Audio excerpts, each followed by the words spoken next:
Level individual ang nasakutin ng mga otoridad sa ikinasang drug bypass operation sa Osamis City, Misamis Occidental bilang bahagi ng pinaigting na kampanya kontra illegal na droga. Patrolwoman Sara Bim Bato Malaki sa ulat. Tiklo ang isang street-level individual sa ikinasang drug bypass operation ng mga operatiba ng Osamis City Police Station sa Barangay Gangog, Osamis City, Misamis Occidental. Ito lamang ika-22 ng Hulyo taong kasalukuyan. Kinilala ni Lieutenant Colonel Harvey Avellanosa, officer in charge ng Osamis CPS, ang suspect na si Elias Roldan, lalaki, 35 anyos, isang construction worker at residente ng nasabing lugar. Color blue.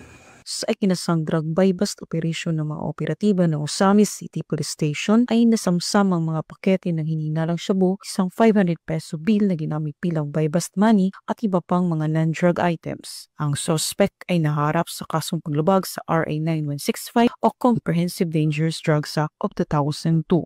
Mula dito sa Camp Capistrano, Busa, Cagayan de Oro City, ako ang iyong PNN correspondent, Patrolwoman Sara Bim Bato Malaki, alagad ng batas, tagataguyod ng balitang pulis.